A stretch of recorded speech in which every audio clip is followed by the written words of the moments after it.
தினமும் ஒரு திருக்குறள். அதில் என்ன பார்க்க போகிறோம்னா, திருக்குறள், கருத்துரை, ஓவியம், ஓல்டு கொஸ்டின் பார்க்க போகிறோம். சரிங்களா?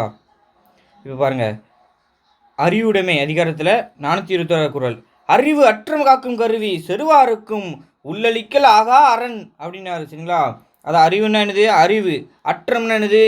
இறுதி வரைக்கும் அழிவு வராமல், அதாவது அழிவு வராமல்னா எப்படின்னா, ஒரு செயலை செஞ்சுட்டு இருக்கோம், அந்த செயலை வந்து பார்த்தா அழிவு வராமல் காக்கும் கருவின்னு என்னது?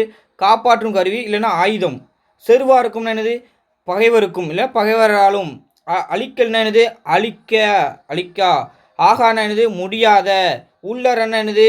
அந்த உள்ளே இருக்கும் அரண். அதாவது எப்படின்னா, அறிவு தான் பகைவரால் கூட அழிக்க முடியாத இருக்கும், உள்ளே இருக்கின்ற அரண். அதுதான் வந்து பார்த்தா நம்மளுக்கு வந்து பார்த்தீங்கன்னா காக்கும் வந்து கருவியும் அதுதான்.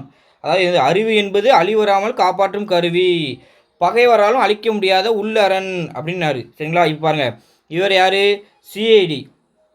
இவர் யாருன்னா திருடன். இந்த திருடனை பிடிக்க சிஐடி வராரு.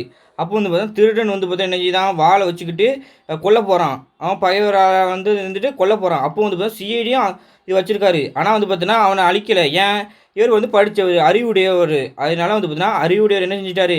பணத்தை காமிச்சு, அதை என்ன செஞ்சிட்டாரு? பணத்தை காமிச்சு அவரோட வந்து பார்த்தீங்கன்னா இவனை வந்து பார்த்தீங்கன்னா இந்த கத்தி கீழே போட வச்சிட்டாரு. அதுதான் அவர்கிட்ட இருக்க என்னது? அறிவு இருக்குது. அதுதான் அவரை என்னது? அந்த காப்பாற்றுறது கருவி.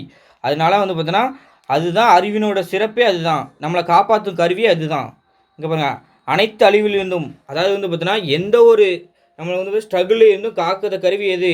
அறிவு மட்டும்தான். அதுதான் ஐயா வள்ளுவரை சொல்லியிருக்காரு, அறிவு தான் அற்றம் காக்கும் கருவின்னாரு. சரிங்களா? அறிவு அற்றம் காக்கும் கருவி.